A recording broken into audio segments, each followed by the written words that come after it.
Oh, I see. The Winged Blade attacked the Lake Federation, which is why their armies are over there. The Magama probably saw they were at war with the Lake Federation and they jumped on Winged Blade. Yeah, there have been no battles between these guys at all. This is purely about occupations. And they've just taken the war goal.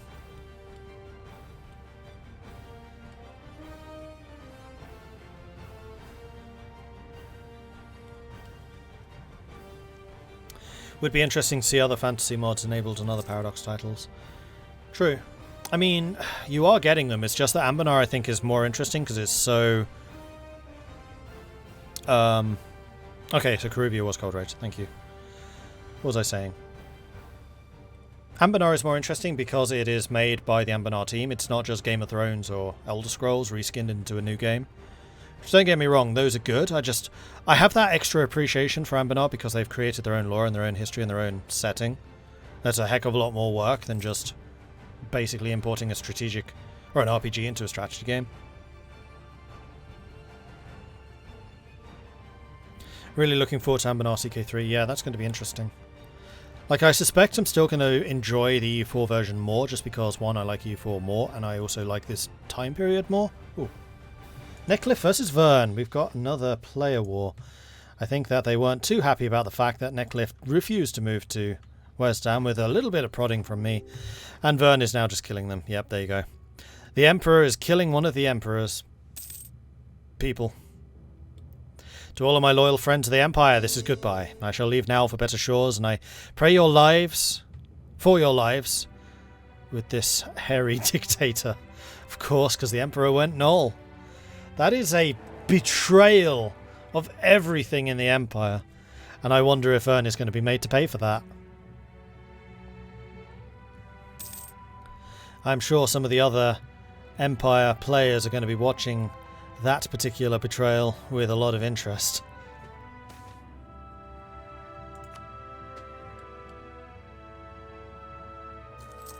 Neckcliff is in the New World now. Have they actually fully moved there? They have the 4 provinces in that area. Ooh, they didn't roll very well for the resources. Sugar and tobacco, I guess, are alright.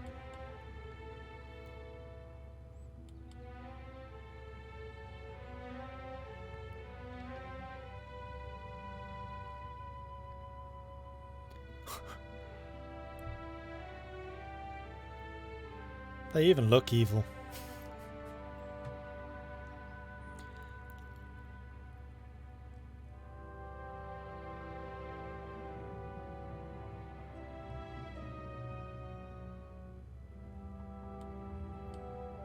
What unit model is that? Is that Mongols? I don't think I've ever seen that. I'm guessing that's Mongols.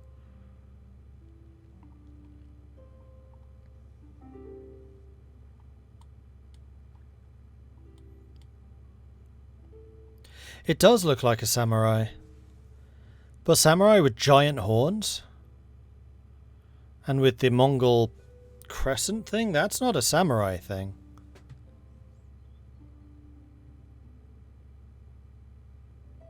I mean, maybe it is. I don't know. Only samurai. I guess I'm just not used to seeing mounted samurai. That might well be it. So samurai infantry look different from the mounted guys. Darkfighter crisis averted. Yeah, Darkfighter came back in that fight in a big way. Oh, where is he? There he is. And is in fact now sieging down Shattered Crown. See, this is what I mean by Shattered Crown just not being that scary. Goblins can beat them. No, to be fair, Darkfighter turned that one around in a good way. Took out most of... Oh no, that's still a Realm Skulker. Wait, did you conquer this? Oh, you did. Wait, all of it? What's your AE like? Well, you can't see anyone, so nobody really cares. Okay, so Rail Skulker is now really powerful. Because they now control 2, 3, 4, 5, 6 holds. Because all 4 of these are a hold. Interesting. But he's surrounded by the ram dwarves.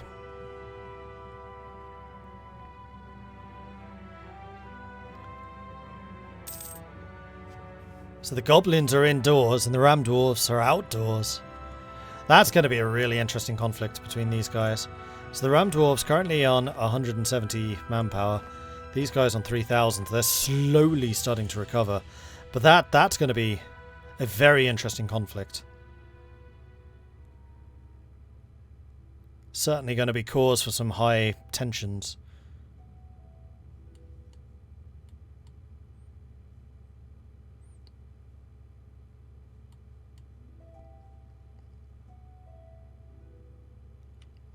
Oh, and the gold dwarves are dead. Greedy Grin took them out. That's interesting. Varkalgulan is no more.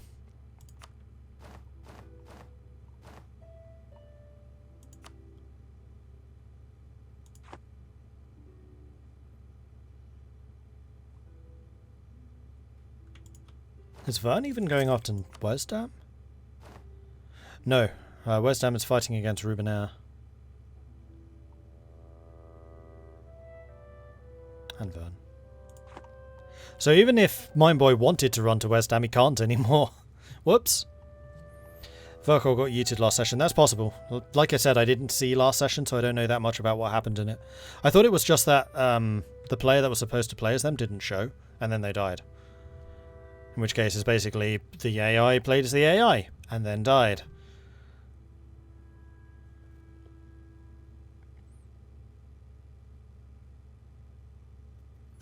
To be fair, until he repairs the holes, there's a massive economy drain. Each one's like 150 to 300% state cost increase. Really? I mean, making money at the moment, but that's probably mostly because of Mithril Hold. Paying actually not that much in interest. Probably took a bunch of money from Stratted Crown, seeing as they had about 800 ducats in the bank. Currently coring that stuff. That's going to help a little bit.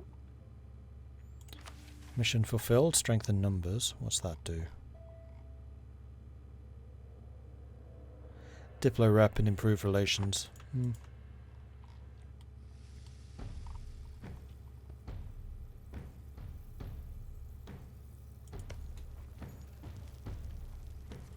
So Sornkost has taken one of Vern's territories.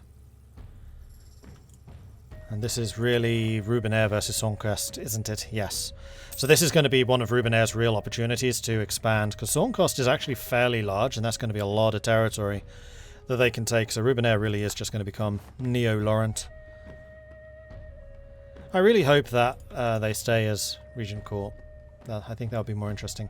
Meanwhile, Eberthil has gotten mixed in. Eberthil also fighting against Neckliffe. Jumping on them while they're dead. Oh, they're going for the colonies? No. Oh, that's really disappointing.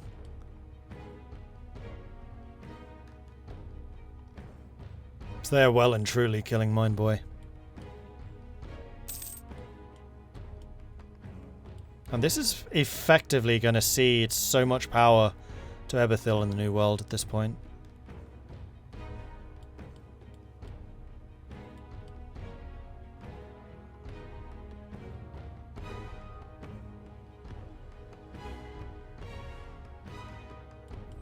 Guess he could switch to Pearl's Edge.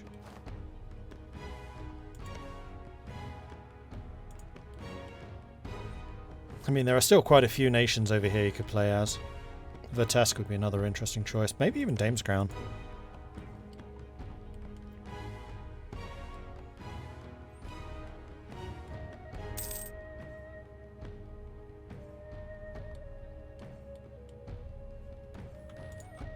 Or Frozen Moor. Really get revenge.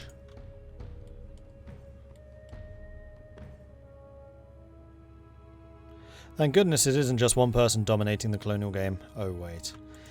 Yeah, that's always the problem with these games. It tends to be one player just gets so dominant in the New World that they just kick everyone else out. I mean, maybe having a Malknar and Arakprun here is going to make it more contested. Although, honestly, what I'm kind of expecting is these two are going to have a war. Whoever wins out of these two is just going to take over Elnir.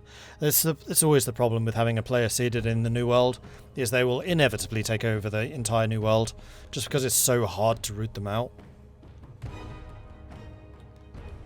Keturata's more like the Mamluks, yeah. I don't really know who Alizna are.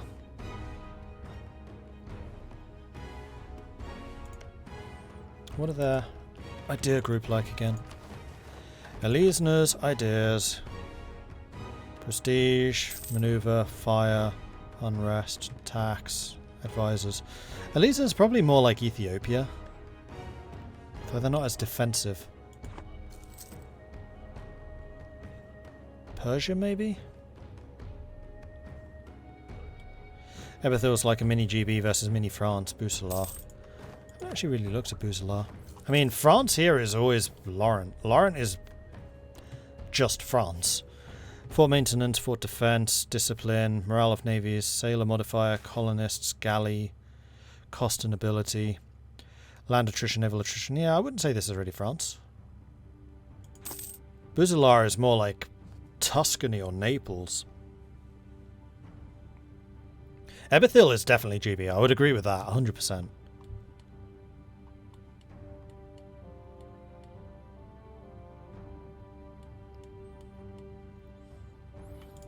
People say that Goward is like the UK, or like GB. I'm not sure I agree with that one either.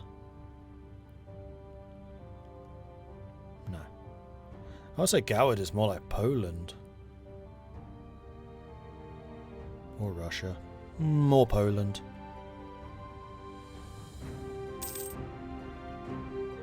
No, Russia. Lithuania. Goward's probably Lithuania. Combination of lots of people and also skilled armies.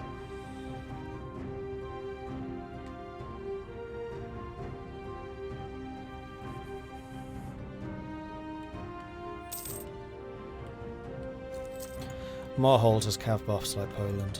Do they? Combat ability plus 25%, you're right. Settler increase. Cavalry flanking ability. Caravan power. War exhaustion, morale, maintenance, land leader maneuver, trade efficiency, tax modifier, fire damage. Yeah, I'd agree with that. Marhold's pretty Polish. I mean, compare that to Lorent. Plus 20% cav combat versus Marhold's 25. They do have a discipline buff, which Marhold doesn't. Diplo relations, vassal swarm, prestige, diplo rep, land infantry, spies, colonists, morale of armies. Yeah, I would definitely say Lawrence, France. Marhold probably is Poland. I can see that. Adenica really gets the best cavalry on the continent, but that's because Adenica are the Laurentish adventurers.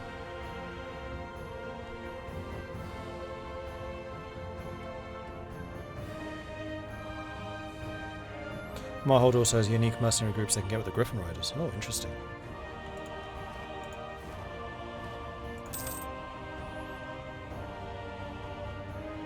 Oh yeah, Griffin Knights. Plus 25% cavalry combat ability, 100% prestige from land battles, and 20% movement. Well, that is nice. And they've already been hired. It's these guys.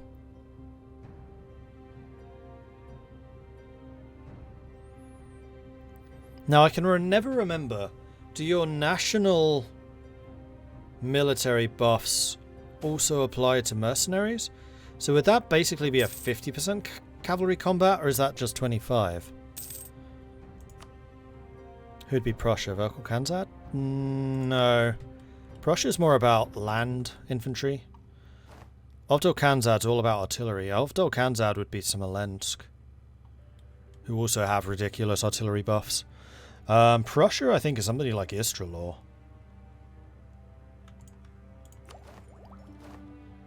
Land leader shock. Land yearly army tradition decay. Diplo rep leader without upkeep. Morale of armies shock. No, I don't think it's Istralor either. There's someone around here that has really good fire stuff. It's not you. I don't think it's Conwell either. Who has really good infantry? Caruvia? Nope.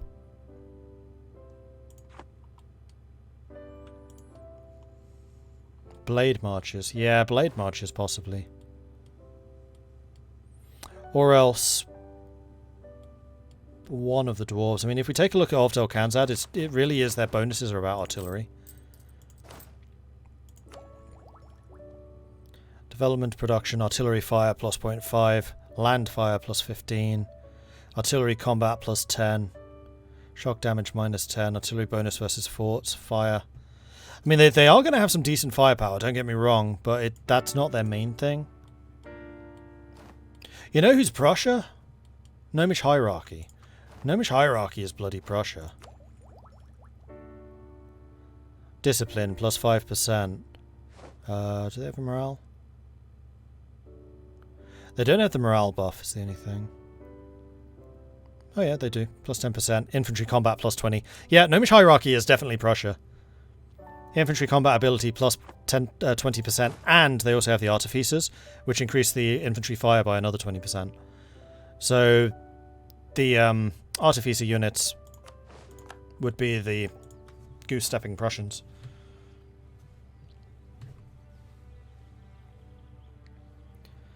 Blue Shield Company not looking that great. Well, they are being occupied by True Dagger right now, which is not looking too... Oh man, what's happened to their armies? Oh, I think they used up too much of their troops going after Myrmor. Because, yeah, their capital currently under occupation by 29,000 goblins.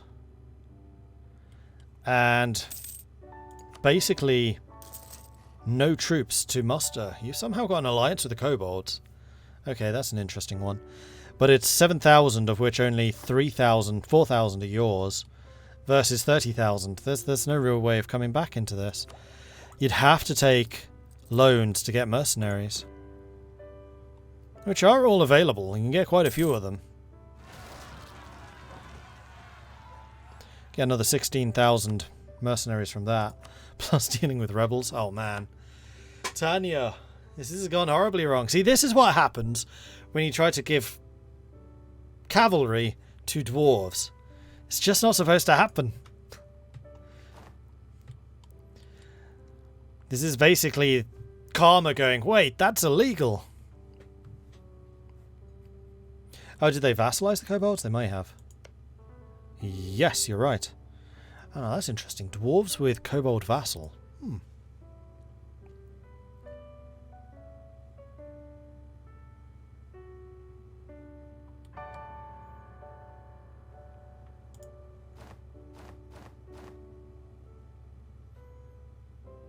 And she did peace out. What was lost?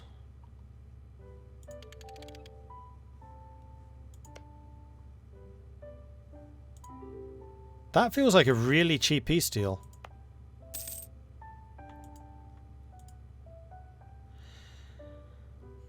Maybe Blue Shield's going for Amaldir. I don't think she can anymore. Because Railskulker's here. Railskulker's a player. And Railskulker's a lot stronger. Pretty sure it was the AI who attacked, yes. Maybe Dagenrod 7 was being colonized and then destroyed the colony? I really don't know what True Dagger gained from this. Money? Quite a lot of money. Do you have loans? You have no loans. I have no idea what that war was for.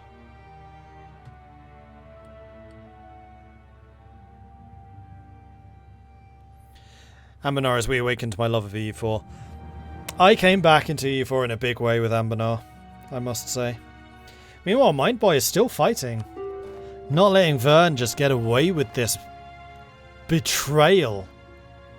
The Emperor picking on the little guys in the Empire. The true Nullish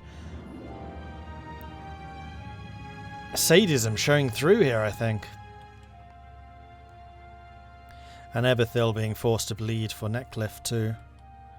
So is Vern really losing anything from this? Vern's got a crazy amount of manpower. Having on quantity, of course, first. Losing a lot of money though, crikey. Because of too much colonial maintenance. 6 loans in debt. That's going to get expensive real quick. And being allowed to control a fair bit of the trade here, though actually it's Ebethil that's taking the most.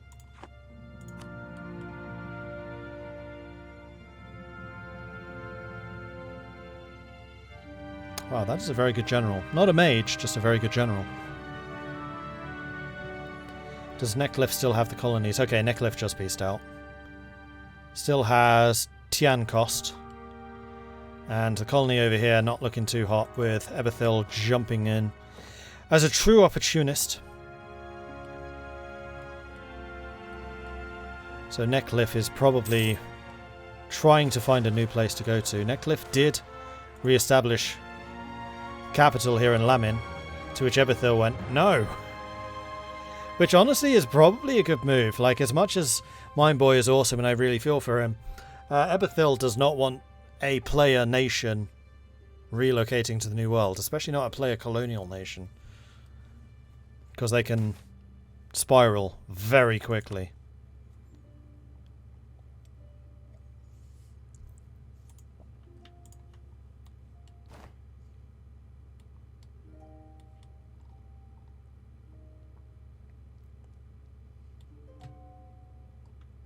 So have these guys taken colonial ideas? Strategic and exploration, yes they have.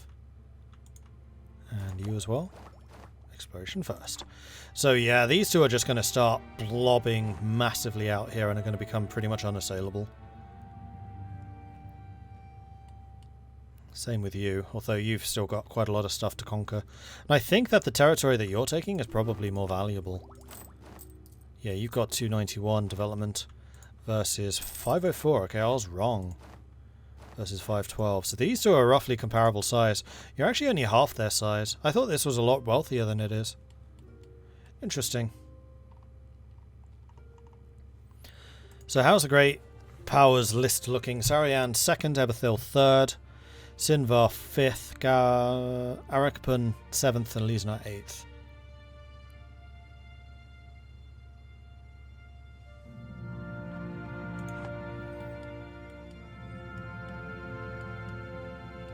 And Sinvar, meanwhile, has now claimed all of the woodlands. There are no other minor wood elves left.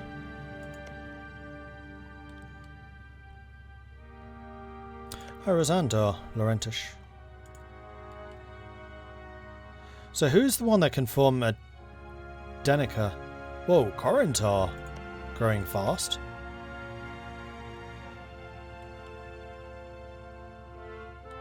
Oh, Corentar is, Nope, it's not the player. You formed a Denica. Right, we wanted to see what a Denica can do. So a Denica is apparently the most ridiculous cavalry nation. Cavalry combat plus 33%, missionary strength against heretics plus 3, cavalry flanking plus 100, cavalry to infantry ratio plus 20, morale of armies plus 15, cost of enforcing religion through war minus 50, monthly war exhaustion plus 0.03, yearly corruption 0.1, diplomatic reputation plus 1, institution spread plus 20. You are Regent Court, you've taken Adian for another 20% cavalry combat ability. And apparently you can buff Adian. I don't remember if that's already happened. What's Adian like for Lorent? Oh, you're in Castellos. But yeah, there's basically no reason for you to switch away from being Regent Court, I don't think. So hopefully Adenica is going to be the new champion of the Regent Court. So Arkmill, former player of the small country. I have hope. Arkmill does tend to roleplay. So I think we are going to see the great champion of the Regent Court over here. So that's already one nail in the coffin of the Coronites and all of the evil that they try to despoil upon the world.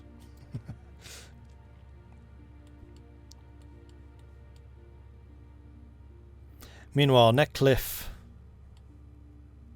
is still alive. You literally down to just one province, though.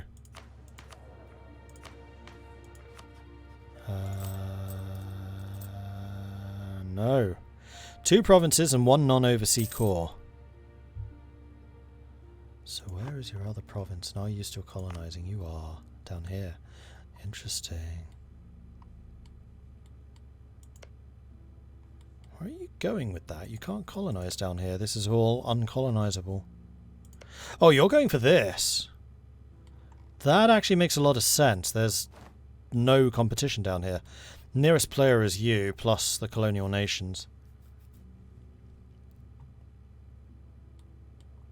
Yeah, I can see that. I can definitely see that.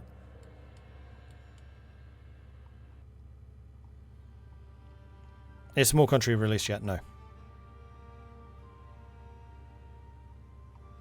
Working on it, though.